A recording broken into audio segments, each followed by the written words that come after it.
السلام علیکم ورحمۃ اللہ وبرکاتہ۔ جولیس سیزر نے سن رکھا تھا کہ کلوپترا کے ہاتھ میں کوئی ایسا جادو ہے جو ہر حملہ آور بادشاہ کو اس کا غلام بنا دیتا ہے۔ جولیس سیزر کو یہ بھی بتایا گیا تھا کہ کلوپترا کے ہاتھ میں کوئی جادو ہے یا نہیں۔ وہ اپنی پرشباب نسوانیت کا ایسا جادو چلاتی ہے کہ حملہ آور بادشاہ کتنا ہی پتھر دل کیوں نہ ہو، اس کے آگے موم ہو جاتا ہے۔ ان حکایات و روایات کے پیش نظر جولیس سیزر نے کلوپترا سے ملنے سے انکار کر دیا۔ اس نے تہیہ کر لیا تھا کہ ملکہ مصر کو اس وقت دیکھے گا جب رومی فوج شہر میں داخل ہو کر مصری فوج سے ہتھیار ڈلوا چکی ہوگی۔ جولیس سیزر نے شہر کو محاصرے میں لینے کا حکم دے دیا۔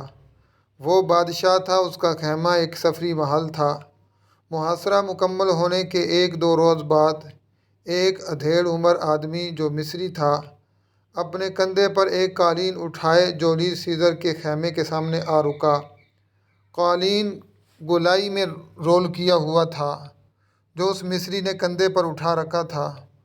اس نے جولیس سیزر کے محافظوں سے کہا، وہ قالین باف ہے اور یہ قالین جو بہت ہی قیمتی اور بہت ہی خوبصورت ہے۔ بادشاہ کو دکھانا چاہتا ہے۔ ہو سکتا ہے بادشاہ کو قالین پسند آ جائے اور وہ اسے خرید لے، اس سے غریب آدمی کا بھلا ہو جائے گا۔ رومی محافظ اسے دھکے دے کر پیچھے ہٹانے لگے کہ بادشاہ کے آرام میں مخل نہ ہو۔ مصری قالین باف نے بڑی اونچی آواز میں بولنا شروع کر دیا۔ وہ کہہ رہا تھا کہ میں یہ قالین تمہارے بادشاہ کو دے کر ہی جاؤں گا۔ یہ شور شرابہ خیمے میں جولیس سیزر کے کانوں میں پڑا تو اس نے وہیں سے حکم دیا کہ جو کوئی بھی ہے اسے اندر بھیج دو۔ محافظوں نے اسے خیمے میں بھیج دیا۔ خیمے میں جا کر مصری نے جولیس سیزر سے کہا کہ وہ ایک بار قالین دیکھ لے، یہ قالین روم کے بادشاہ کے لیے ہی موزوں ہے۔ جولیس سیزر نے کہا کہ قالین کھول کر دکھاؤ۔ اس آدمی نے کندھے سے قالین زمین پر رکھا، یہ چوڑائی میں رول کیا ہوا تھا۔ جب اسے کھولا تو اس میں سے کلوپترا نکلی۔ جولیس سیزر کا چہرہ عتاب شاہی سے سرخ ہو گیا، لیکن کلوپترا نے جب اپنی پرکشش نسوانیت کا جادو چلایا تو کچھ ہی دیر بعد روم کا اتنا زبردست اور طاقتور بادشاہ جیسے بھول ہی گیا ہو کہ وہ بحیرہ روم کی لہروں کو چیرتا مصر میں کیوں آیا تھا۔ پھر جانتے ہو حسن کیا ہوا۔ جولیس سیزر جو حملہ آور تھا، ایک شاہی مہمان کی حیثیت سے کلوپترا کے ساتھ شہر میں داخل ہوا۔ بہت دنوں بعد جولیس سیزر اپنی فوج کو ساتھ لے کر واپس چلا گیا۔ اس کے جرنیلوں نے روم میں اپنے ساتھی جرنیلوں کو بتایا کہ مصر میں ان کے بادشاہ نے کیا کیا تھا۔ ایک روز جولیس سیزر محل میں بیٹھا تھا کہ اسے اطلاع دی گئی کہ فلاں جگہ فوراً پہنچے۔ وہ اٹھ کر چل دیا۔ محل کے قریب ہی ایک اور عمارت تھی جس میں اسے جانا تھا۔ وہ جو ہی اس عمارت میں داخل ہوا 10-12 آدمیوں نے اسے گھیر لیا اور خنجروں سے اسے بڑے ہی بے دردی سے قتل کر دیا۔ ہاں محترم اتالیق، حسن بن صبا نے کہا، میں آپ کی بات سمجھ گیا ہوں، اس سبق کو نہیں بھولوں گا۔ لیکن حسن ابن عطاش نے کہا، اس کا یہ مطلب نہیں کہ تجھے عورت سے دور رہنا پڑے گا۔ عورت انتہائی حسین اور نوجوان لڑکیوں کی صورت میں تیرے ساتھ رہے گی۔ یہ تیرا ایک ہتھیار ہوگا، لیکن ابھی نہیں، ابھی تو میں نے تجھے کہیں اور بھیجنا ہے۔ اگر تو اس مرحلے سے بھی زندہ سلامت نکل آیا تو پھر تجھ میں ایسی طاقت آ جائے گی کہ آسمان کی طرف دیکھ کر تو جس ستارے کی طرف اشارہ کرے گا وہ تیری جھولی میں آ گرے گا۔ ابن عطاش نے حسن بن صبا کو تربیت کے اگلے مرحلے میں ڈال دیا، جس میں اسے قبروں میں مدفون انسانوں کے مختلف ہڈیوں کا استعمال سکھایا جاتا ہے۔ ابن عطاش نے اسے پہلی بار آدھی رات کے وقت کہا کہ وہ قبرستان میں جائے اور کوئی ایسی قبر تلاش کرے جو بہت ہی پرانی ہو۔ پرانی قبر کی نشانی کیا ہوگی؟ حسن بن صبا نے پوچھا۔ کوئی ایسی قبر دیکھ جو نیچے کو دھنس گئی ہو، ابن عطاش نے کہا۔ تجھے کچھ قبر ایسی بھی نظر آ جائے گی جو پوری طرح نیچے کو دھنسی ہوئی ہوں گی، اور ان میں مردوں کی ہڈیاں نظر آتی ہوں گی۔ ایسی کسی قبر میں سے ایک کھوپڑی اور کندھے سے کوہنی تک دائیں اور بائیں بازو کی 2 ہڈیاں بھی لانی ہیں۔ حسن بن صبا قبرستان میں چلا گیا۔ وہ جنگ و جدل کا زمانہ تھا، لڑائیاں ہوتی ہی رہتی تھیں، اس لیے قبرستان بہت ہی وسیع و عریض تھے۔ آدھی رات کے وقت چاند پورا تھا۔ حسن بن صبا قبرستان میں دھنسی ہوئی قبر تلاش کرنے لگا۔ استاد نے اسے تلوار ساتھ لے جانے کی اجازت دے دی تھی۔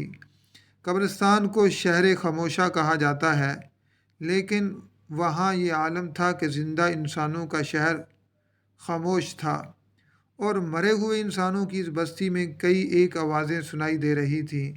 علاقہ سرسبز تھا، پیڑ پودے بہت زیادہ تھے، 2-3 الو باری باری بولتے تھے۔ جھینگروں اور مینڈکوں کی آوازیں بھی مسلسل آ رہی تھیں۔ اسے بھاگتے قدموں کی آواز سنائی دی۔ اس نے ڈر کے ادھر دیکھا، ایک بلی بہت تیز بھاگتی آ رہی تھی۔ 2 بھیڑیے اس کے تعاقب میں تھے۔ وہ اس کے قریب سے گزر گئے اور آگے جا کر غائب ہو گئے۔ وہ اپنا دل مضبوط کر کے چل پڑا۔ وہ ہر قبر کو دیکھ رہا تھا۔ اسے دھنسی ہوئی کوئی قبر نظر نہیں آ رہی تھی۔ کچھ دور جا کر اسے ایک گڑھا نظر آیا جو قبر کی طرح لمبوترا تھا۔ یہ قبر ہی ہو سکتی تھی۔ اس کے ہر طرف قبریں تھیں۔ یہ قبر اس کے مطلب کی تھی۔ قبر کے کنارے پہنچ کر اس نے نیچے دیکھا تو پہلے اس نے ایسی آوازیں سنی جیسے کتے گرایا کرتے ہیں۔ پھر یکرخت قبر میں سے 2 کتے اچھل کر اوپر آئے۔ تب اس نے دیکھا کہ یہ بھیڑیے ہیں۔ اس نے فوراً تلوار نکالی اور زور زور سے گھمانے لگا۔ بھیڑیے سمتیں بدل بدل کر اس پر جھپٹنے کی کوشش کرتے تھے، لیکن اس کی گھومتی ہوئی تلوار بھیڑیوں کو قریب نہیں آنے دے رہی تھی۔ ایک بار وہ اس دھنسی ہوئی قبر کے کنارے پر اس طرح چلا گیا کہ اس کی پیٹھ قبر کی طرف تھی۔ بھیڑیوں سے بچنے کے لیے وہ ذرا سا پیچھے ہٹا تو قبر میں جا پڑا۔ اس کی ایک ٹانگ گھٹنے تک مٹی میں دھنس گئی۔ اسے مری ہوئی ایک بلی نظر آئی جو قبر میں پڑی تھی۔ وہ سمجھ گیا کہ یہ وہی بلی ہے جس کے پیچھے بھیڑیے دوڑ رہے تھے۔ بلی شاید اس قبر میں گر پڑی یا چھپنے کے لیے اس میں اتر گئی۔ بھیڑیوں نے اسے وہیں دبوچ لیا۔ بھیڑیے اس وقت بلی کو کھا رہے تھے جب حسن وہاں پہنچا۔ بھیڑیے یہ سمجھے کہ یہ شخص ان سے ان کا شکار چھیننے آیا ہے۔ حسن نے فوراً چیری پھاڑی ہوئی بلی کو ٹانگ سے پکڑا اور اٹھا کر باہر پھینک دیا۔ اگر وہ ایک لمحہ اور بھیڑیوں کا شکار باہر نہ پھینکتا تو وہ اوپر سے اس پر حملہ کر کے اسے چیر پھاڑ دیتے۔ بھیڑیے اپنا شکار اٹھا کر چلے گئے، لیکن حسن بن صبا پر ایسا خوف طاری ہو گیا کہ وہ اپنے جسم میں لرزاں محسوس کر رہا تھا۔ اس نے تو یہ بھی سوچ لیا تھا کہ وہاں سے بھاگ آئے، لیکن استاد کے ڈر سے اس نے بھاگنے کا ارادہ ملتوی کر دیا۔ اس نے کچھ اس قسم کی کہانیاں سن رکھی تھیں کہ بعض لوگ اللہ کو اتنا عزیز ہوتے ہیں کہ وہ مر جائیں اور کوئی ان کی قبروں کی توہین کرے تو اللہ اس پر اسی وقت عذاب نازل کرتا ہے۔ اس خیال نے اس کے خوف میں اضافہ کر دیا، لیکن ابن عطاش نے اسے کہا تھا کہ مطلوبہ ہڈیاں ہر حالت میں لانی ہے اور خوف پر قابو پانا ہے۔ حسن نے اپنی دھنسی ہوئی ٹانگ باہر کھینچی۔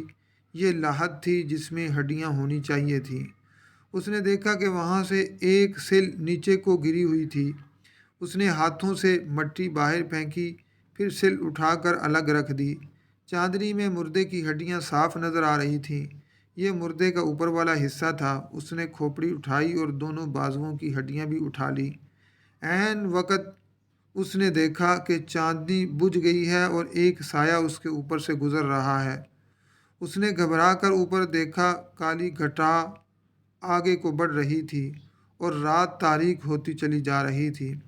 حسن کھوپڑی اور ہڈیاں اٹھا کر تیزی سے قبر سے نکلا۔ اچانک بجلی بڑی زور سے چمکی۔ 2-3 سیکنڈ بعد بجلی کی کڑک سنائی دی جو اتنی خوفناک تھی کہ حسن بن صبا جیسا دلیر نوجوان بھی سن ہو کے رہ گیا، اور اس نے اپنے دل کی دھڑکن صاف سنائی دینے لگی۔ اس علاقے میں بارش کا اچانک آ جانا کوئی عجیب چیز نہیں تھی، لیکن حسن کے دل پر یہ خوف سوار ہوا کہ یہ کسی برگزیدہ بزرگ کی قبر ہے جس کی توہین پر آسمان اپنی بجلیاں گرانے پر اتر آیا ہے۔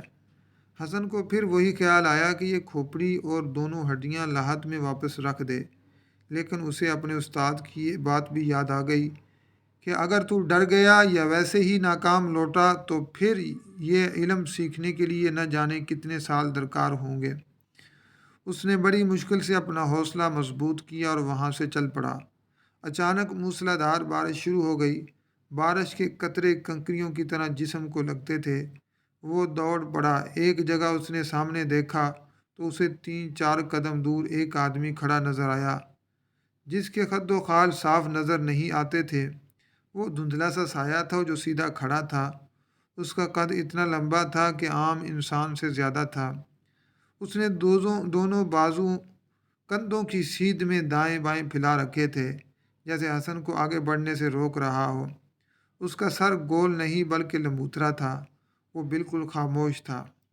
حسن رک گیا، دل پر خوف کی گرفت ایسی جیسے ایک مضبوط ہاتھ اس کے دل سے خون کا آخری قطرہ بھی نچوڑنے کے لیے شکنجے کی طرح دباتا جا رہا ہو۔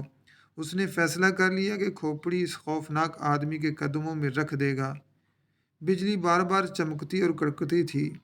اس چمک سے حسن کی آنکھیں خیرہ ہو جاتی تھیں۔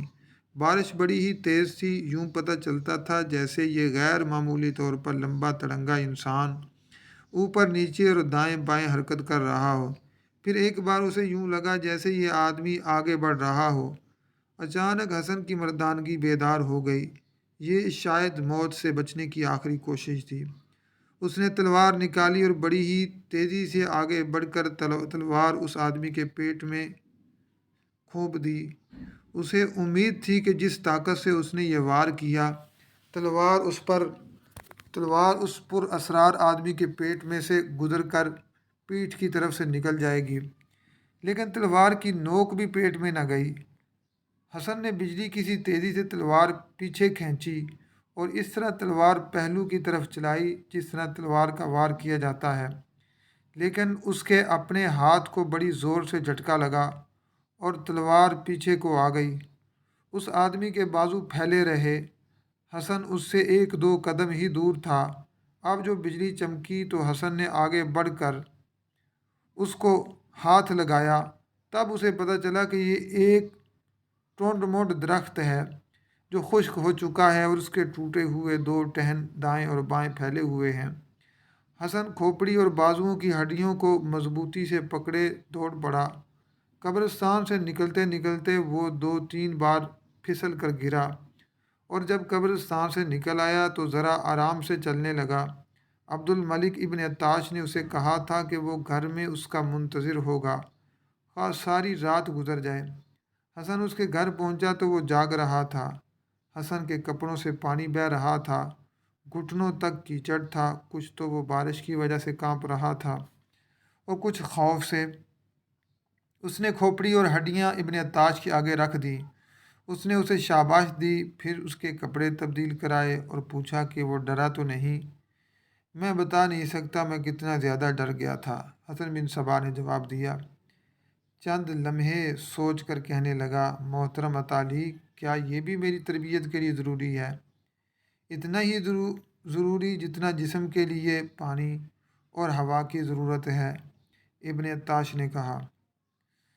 اب بتا، یہ ہڈیاں قبر سے تو کیسے نکال لایا؟ حسن نے تفصیل سے سنایا کہ اس پر کیا گزری ہے۔ محترم اطالیق، حسن نے کہا، میں نے آج رات سچ مان لیا ہے کہ کسی برگزیدہ شخصیت کی قبر اور اس کی ہڈیوں کے ساتھ یہ سلوک کرو جو میں نے کیا ہے تو اسی وقت عذاب نازل ہوتا ہے۔ اس نے ڈری ہوئی آواز میں پوچھا، کیا مجھ پر مزید عتاب نازل ہوگا؟ نہیں، ابن عطاش نے جواب دیا، جو ہونا تھا ہو چکا ہے۔ راز کی ایک بات ہے، اسے دل اور دماغ میں محفوظ کر لے۔ تو مردے کی قبر میں اترا، تجھ پر بھیڑیے ٹوٹ پڑے، ہڈیوں کو ہاتھ لگایا تو بجلیاں چمکنے لگیں۔ کیا اس سے تو یہ نہیں سمجھا کہ مرے ہوئے انسان میں بھی طاقت ہوتی ہے؟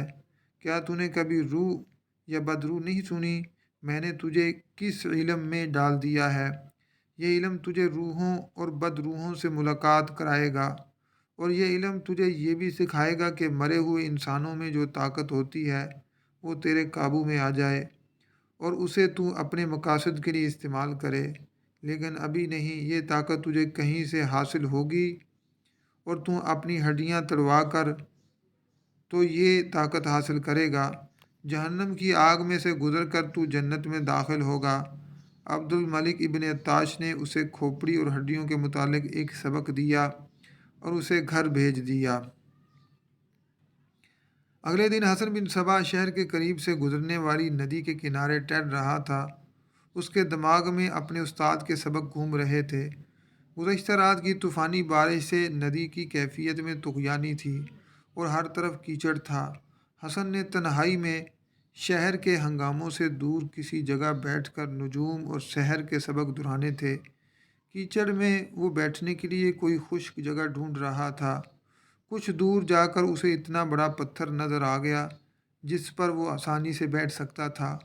وہ افق سے ابھرتے ہوئے سورج کی طرف منہ کر کے بیٹھ گیا، آنکھیں بند کر لیں اور لمبے لمبے سانس لینے لگا۔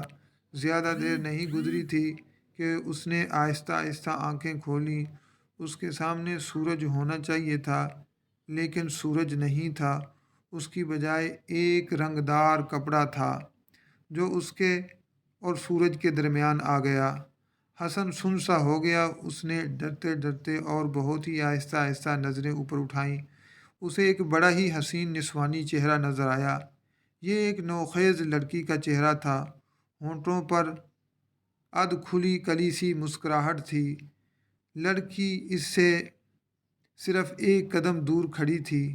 حسن ذہن پر زور دے کر یاد کرنے کی کوشش کرنے لگا کہ یہ چہرہ پہلے بھی کہیں دیکھا ہے، کہاں دیکھا ہے۔ اسے یہ خیال بھی آیا کہ یہ سحر کا کرشمہ ہے۔ پہچاننے کی کوشش کر رہے ہو، لڑکی کی آواز میں ترنم تھا۔ حسن بن صبا نے سر کو ہلایا کہ ہاں، وہ پہچاننے کی کوشش کر رہا ہے۔ اتنی دیر تمہارے سامنے برہنہ بیٹھی رہی تھی، لڑکی نے مسکراتے ہوئے کہا۔ اوہ، حسن کو یاد آ گیا، تم ہو۔ ایک بات بتاؤ، کیا تم حقیقت ہو یا میرے استاد کا تخلیق کیا ہوا تصور ہو جو اس نے حقیقی روپ میں میرے ذہن میں ڈال دیا ہے؟ لو دیکھ لو، لڑکی نے اپنے دونوں ہاتھ حسن کے آگے کر کے کہا۔ میرے ہاتھ اپنے ہاتھوں میں لے کر محسوس کرو کہ میں تصور ہوں یا جیتی جاگتی ایک لڑکی ہوں۔ حسن نے اس کے ہاتھ اپنے ہاتھوں پر لے کر دبائے، ان کی حرارت محسوس کی، ان کا گداز محسوس کیا۔ تم کون ہو؟ حسن نے جھنجھلا کر پوچھا۔ کیا ہو تم؟ اگر تم حقیقت میں لڑکی ہی ہو تو کس کی بیٹی ہو؟ تم آبرو باختہ لڑکی ہو جو برہنہ ایک نوجوان مرد کے سامنے بند کمرے میں بیٹھی رہی ہو۔ میری آبرو محفوظ ہے، لڑکی نے کہا۔ اگر میں ایسی ہوتی جیسی تم کہہ رہے ہو تو عبد الملک ابن عطاش جیسا درویش مجھے منہ نہ لگاتا۔ میں کنواری ہوں حسن، میری طرف بہت سے ہاتھ بڑے ہیں، مجھ پر 2 جاگیرداروں کے بھی ہاتھ لگے، میں کسی کے ہاتھ نہیں آئی۔ تم کس باپ کی بیٹی ہو؟ حسن نے پوچھا۔ میرا باپ گدڑیا ہے، اس نے ایک طرف اشارہ کر کے کہا۔ وہ دیکھو میری بکریاں۔ حسن نے گردن گھما کر بکریاں دیکھ تو لیں، لیکن اس کی دلچسپی لڑکی کے ساتھ تھی۔ تم میرے سامنے برہنہ کس طرح بیٹھ گئی تھی؟ حسن بن صبا نے پوچھا۔ اس برگزیدہ آدمی نے حکم دیا تھا جسے ہم پیر و مرشد مانتے ہیں، لڑکی نے جواب دیا۔ میں ان کے حکم کو ٹال نہیں سکتی تھی۔ انہوں نے مجھے بتا دیا تھا کہ یہ آدمی تجھ پر ہاتھ ڈالے تو مجھے آواز دینا۔